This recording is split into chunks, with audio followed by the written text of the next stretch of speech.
Danny Ainge has done it yet again. First, he went out and turned around the Boston Celtics in a matter of years, and now he's come to Utah, and he's turned this team around in one season, completely restructuring the core from when he took over. With Taylor Hendricks, Keonte George, and Bryce Sensabaugh, all three coming in to this squad via the NBA draft. You also bring in John Collins. That is 4 new rotation pieces that will make a big impact in next year's team. You also have the super soldier Lauri Markkennen. You got Walker Kessler, who they absolutely fleeced the Timberwolves for. Basically a $50 million less cheaper version of Rudy Gobert, and then Jordan Clarkson re-signed. So we're going to be looking at the Utah Jazz and their offseason as a whole so far, so make sure to like button and leave me a comment down below. Also, about 97% of the people that watch my videos are not subscribed, so odds are you're one of those people. Make sure to go hit that subscribe button. Make sure to turn on the post notifications. This is the place to be if you are an NBA fan.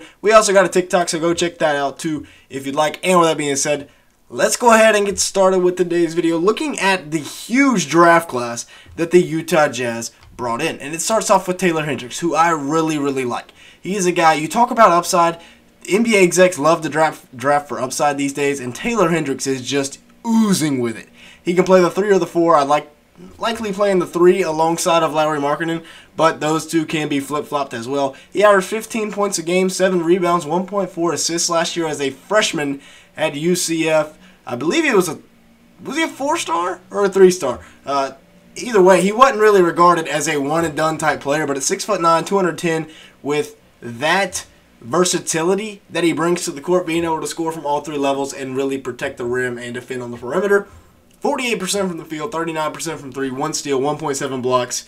Dude is the entire package. Now, you could be saying he dominated lesser competition, but this kid, I think, is going to be really good for the Utah Jazz sooner rather than later as well. And the others, Keonte George, who absolutely lit up the NBA Summer League this year at number 16. I had him at like 25, but it turns out I was a little bit wrong. So at least, let's overreact to the Summer League here. He looked really good there. 15.3 points a game, 4.2 rebounds, 2.8 assists last year at Baylor. He obviously a really good freshman, one of the best freshmen in the country. I think he won Big 12 Freshman of the Year. 38% from the field, 34% from 3, and 80% from the free throw line. Not the best efficiency, but with prospects, sometimes you got to look at that free throw percentage, and 80% is pretty solid when it comes to trying to find a shooter. And then at number 28, you go out and you get Bryce Sensabaugh out of The Ohio State University. Kind of reminds me of Malachi Branham, coming from the same exact school in last year's draft. 6'6", 235. He is put together, but Cam Whitmore also stands about 6'6", 235. He doesn't quite have the ups that Cam Whitmore has. 16.3 points, 5.2 rebounds, 1.8 assists per game last year at Ohio State. Dude was balling as a freshman. 48% from the field, 41% from 3, 83% from the free throw line. You talk about a guy that can be efficient from all over the floor, and that is what Bryce Sensabaugh brings to this Utah Jazz team. A win-now type player, in my opinion. We didn't really get to see him in the Summer League, however. Now, a guy that I think they stole for a bag of chips from the Atlanta Hawks was John Collins. 13.1 points per game, 6.5 rebounds, 1.2 assists last year in what was a career low year for him. But make no mistake about it, John Collins will be on the bounce back here before long. 51% from the field, 29% from 3, 1 block. I mean, the field goal percentage was nice, the block was nice, but the 3-point percentage was not there. I think that is a part of his game he is trying to expand, though. 3 years, $87 million left on his contract. That's why the Atlanta Hawks look to move on from him. And, hey, that's also why the Utah Jazz brought him in, because he's a established guy. Yes, he's making a big contract, but they don't really have anybody else to pay over the next few years. They give up Rudy Gay in a second-round pick to be able to bring in a guy like John Collins with that experience. He's an NBA vet. And with young guys on the team, he can help mentor a guy like Taylor Hendricks, as can Lauri Markkennen. I like this get for the Utah Jazz. I think John Collins is going to be a very influential piece in that locker room, as is their veteran that they're keeping around in Jordan Clarkson, a guy that averages, he's going to average about $18 million a year on his contract next year.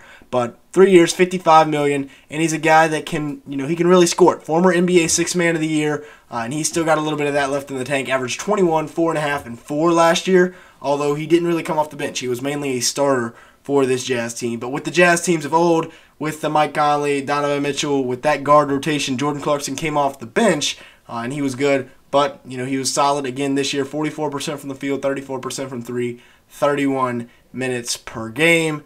I think Jordan Clarkson is going to be a dog this year for the Jazz, and another guy that can help out in that locker room. Now, a duo that I think is going to break out next year is Lauri Markkennen and Walker Kessler. Both of these guys really long, not really athletic, but, above average athleticism, I guess you could say. Walker Kessler averaged 9.2 points, 8.4 rebounds. He literally put up, 3 or 4 points, 3 or 4 rebounds away from Rudy Gobert's stat line for like $50 million less. It's crazy. 72% from the field, 33% from the three-point line.